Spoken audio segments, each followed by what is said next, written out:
Everybody, welcome back to another episode of FSi DFS Fantasy Baseball Picks. I'm Mr. Mike with 31. 7 game slate here for Thursday, 6:05 start. So don't be late on that. Make sure that you know it's not the normal 7:05 start. And if you watched the video yesterday, we had some good calls here. The GPP, Sears, and Freeland were the pitchers I recommended there, even against like offenses that people thought would be really good. The offenses did okay, but not as well as expected. And the pitchers did great. Both of them scored 27 DK points. They actually were the third and fourth highest pitcher on the slate. So let's see if we can capture some more magic for today's slate. Dodgers in Philadelphia. High temperatures again here, 88 degrees, wind blowing out 9 miles per hour. Landon Knack and Aaron Nola. Not interested in Landon Knack. Even if Harper sits, they're still this Philly offense is really starting to click recently and been scoring some runs, so I don't want to play him. But Aaron Nola 8.86, even against a Dodger team in a park that's really good for left-handed power. So Tony and Freeman there. I still think that he is able to score 20 some DK points. And we've seen that throughout the season where he's had some tough matchups and given up some runs, definitely, but still done enough to make value. And he's usually been up in the 9 and 10K range. So 8.6, I think, is a really good price for him here. Bat wise, Dodgers, I think, would just be a leverage check. I think Nolo at the price will pick up some ownership. And Philadelphia, I think, definitely is my second favorite stock on the slate here. We'll see who's back in the lineup, but pretty much any combination of whoever you want to play works out for that. Cubs in Baltimore, Justin Steele and Albert Suarez. I really like Steele here only because he has been solid recently. He's got some K upside. He doesn't walk a lot of batters, and Baltimore's been struggling recently. They lost the last two against the Cubs. They just haven't been hitting in really good conditions too. They've been at home. It's been in the 80s and 90s with some wind blowing out there. So um, we'll have to see. But I think Steele is definitely my favorite mid-range pitcher here at 8K. And Suarez, I think, works here also. I do believe Bellinger will be out of the lineup, so I think that makes it a little bit better for and the Cubs have been striking out a lot too recently. So I think Suarez in the cheap range is in play here. I think he can get you 12 to 14 DK points. So I think that's a good formula for you trying to get some bets in your lineup. Uh, bat wise, the Cubs I think are my favorite cheap stack here, mm, just because the pricing is really nice without Bellinger in there. Suzuki at 4.6 is the highest priced one. Bush has just been on fire recently, batting second. He's been on base like 23 straight games or something like that. So been very productive. Lap. Crow Armstrong moves up a little bit too. So I'd probably stick to like the top 5 or 6 in the lineup here if I'm stacking them. And then Baltimore, if you want to like Gunner, he might lead off. He might get the day off against the lefty. You'll have to see there. But Rushman, Mountcastle, Santander, Westberg, probably where I'd go. Mateo's usually cheap and decent against left-handed. So, but I think Baltimore's a GPP stack just because they've been sleeping recently. And let's see if they awake for this game tonight. Yankees and Tampa Bay. In Tampa Bay, Cortez and Baez. Since it's more of a pitcher's park, I think Cortez becomes more in play here. He has struggled a lot recently. He'll give up like 3 to 4 runs a slate, but he will get the strikeouts and go deep enough to easily to kind of balance it out. So I think it's a little less risky against the Tampa Bay team in this park. Baz on the other side, I think he's a play too. The Yankees have been very quiet recently, not really putting up a bunch of runs. Ben Rice has cooled off a little bit. Volpe is cooled a lot. He's fallen down to the bottom of the lineup more. And had really Verdugo leading off for Ben Rice recently, just to try to capture lightning in the bottle, get something going. So I think Bias is my second favorite cheap pitcher with Steele, and if you want to like pair the two of them together, it's not bad at 8K and 7.2. It makes a lot of things work for you. The bat wise, I think the Yankees are their second favorite GPP stack, so maybe they wake up. But even though like they're so expensive and like if you want to do Verdugo, Soto, Judge, Rice, Torres, I guess that's where you go. The rest of the lineup I'm not super interested in right now. And Tampa Bay, if you want to take on Cortez, I get it. Diaz Arizarena has just been terrible this year, so I might just skip over him. He's always projected well, but always disappoints. Rodario Paredes, Siri, I love his like speed and like a little bit of pop there.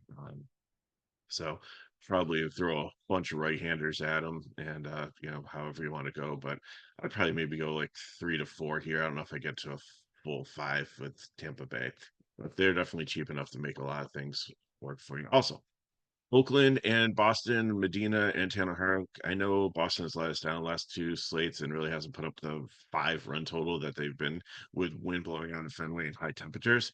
But I think this is a night that it does happen. So I'm out on Medina as a fade. How I just really struggle playing 9.5, but I get it. Oakland's actually been hitting pretty well recently and putting up some runs. They put up runs against Baltimore, and in the first couple games of the series have also done so. So I think that, and it's just like nobody can really like pin down. It's just like random bursts from here and there. So it's not like it's a besides like Butler. I think it's probably been like the hottest out of all of them. It can really put my finger on it, but I think Hauke could still play. It's probably gonna be a top pitcher in this league, have the highest ownership, and probably have the highest like raw score potential. So Oakland Bats definitely is a leverage stack here. I think you can play Blade, Soldestrom, and Butler probably is who I would take. And Marino could mix in like maybe a Rooker or Langoliers. Also, and then Boston wise, we're back to facing a righty, so left-handed power comes back, but they're super expensive here too. Like Duran, O'Neill, and Devers are like almost both like 6K, and O'Neill at 5.3. If it was against a lefty, he'd probably be up there too. Hamilton's even raised the price to 4.7. So there are some cheap like left-handed bats like lower in the lineup here if you want to go like Yoshida, Brady, Smith to try to make it work. Um, but there are some cheap pitchers and stacks to make it happen. Next up, we have Miami and Houston. We have Munoz and Jake Bloss. Before I forget, if you're betting, I bet the over on the Yankees. Their total is 3.9. I know they're doing well recently, but that just seems too low for a Yankees team with the potential that they have to put up some runs. I know it's a pitcher's park. I know it's a decent pitcher, but I think that I'm going to be betting that. So, okay. Miami and Houston, Munoz and Bloss. Munoz, no, he's been terrible. Even though Alvarez might be out of the lineup, there's still enough potential in this Houston team to make his night miserable. Then they almost have a 5 total still, even with the injuries. And Bloss is coming back from injury. He's not really stretched out, probably only 65, 70 pitches. So I don't, even though it's Marlins team that's bad, I don't think you need to do that. There's like a 4K pitcher on the slate, and then there's other pitchers that are in much better situations that can probably get you more raw points there. But if you're mass multi entering, maybe 5% or less in 150 max. Marlins, I think it's just another cheap stack here. If you want to take the lefties here, Chisholm, he's he's been more like getting on base and running than like hitting for power recently. So I'm okay with that. Bell, Sanchez, I know Xavier Edwards has been a high prospect and it kind of came up and really hasn't done much, but I think the potential for him to have some big games going forward at some point is there too, once you get some more major league at bats. Houston side of things, like whoever righties lefties, it doesn't matter against Munoz. He's bad. Um, Miami bullpen's not as bad, so but it's not like they have to completely get to him early. There are some opportunities there. So the usual suspects, Altuve, Pena, Bregman, Diaz are fine with Singleton. I think we can give you some salary release. Luperfido had a home run yesterday, so we know he has some pop there, and I don't mind playing him in the outfield. Maybe he'll move up a little bit in the batting order. That'd be nice. Seattle and Arizona, Castillo and Bochenkowicz. Jack Bochenkowicz. Um, just getting called up. So Castillo, it looks like a great matchup for him, but he has struggled this season. So, and the Angels have every so often uh, had some. They're kind of like the A's, like they'll put runs out of nowhere, and you really just didn't see it coming. But I play the A's, Angels every single day. Um, so I will be doing it here. But I really wish I had some more like lefties to go out against them. I really like Angels against left-handed pitching better, but I think there are some opportunities here. So the Angels pitcher here, Chinkowicz, he is actually stretched out, and it's not an opener situation at 4K, so I think you can lock him into most of your lineups here in cash, GPP, whatever. He just opens up so many things. It didn't get just good chalk that you just need to eat.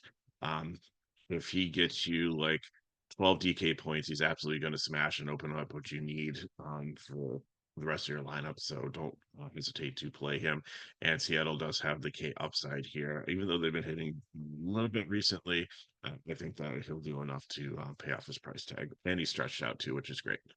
Seattle bats, of course, a lot of people are probably going to stack them here. Probably my fourth favorite stack on the slate against this young pitcher here. If they can actually put it together, Crawford, Raleigh, J Rod's been hitting better recently.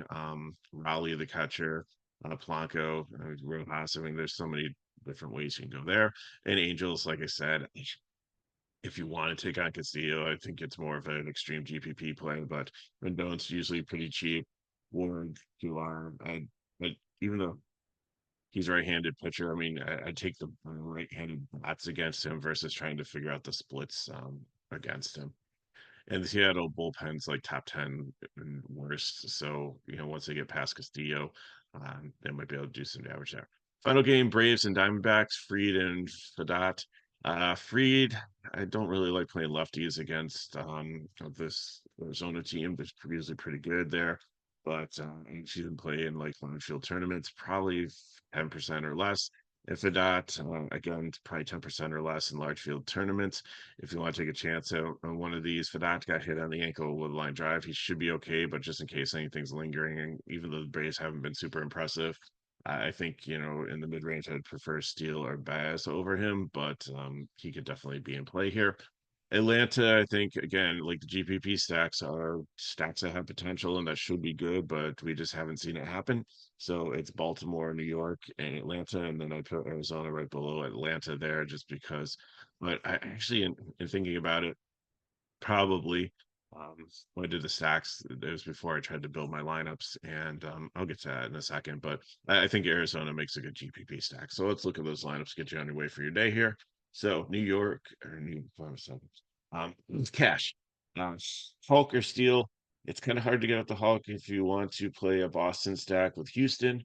But Kucinich is who I'm taking as my SP2 there. So catcher, I'm going to either take Wong or whoever catches for Houston, probably going to be Diaz.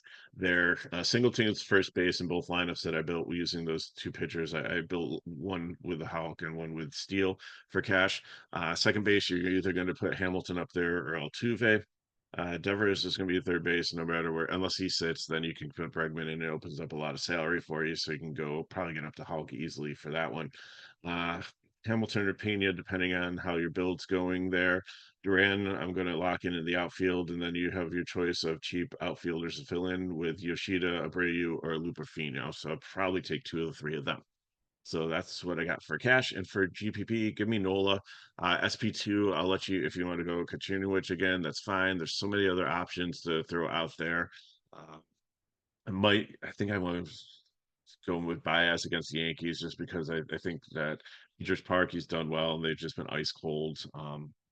So, but give me, I'm not going full stack here because I couldn't make it work because of the shortstop position unless Blaze Alexander is in.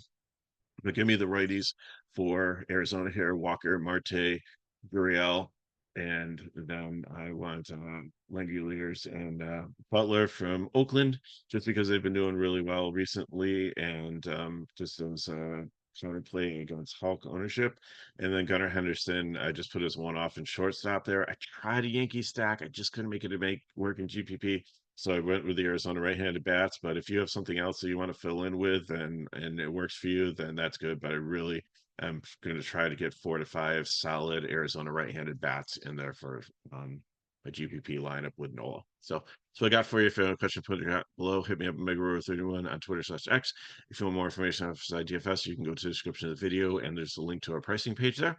And if these videos help you, help us back, like, subscribe to the channel, and share with your friends. So good luck in your contests. Hope you have an amazing Thursday, and I'll see you next time.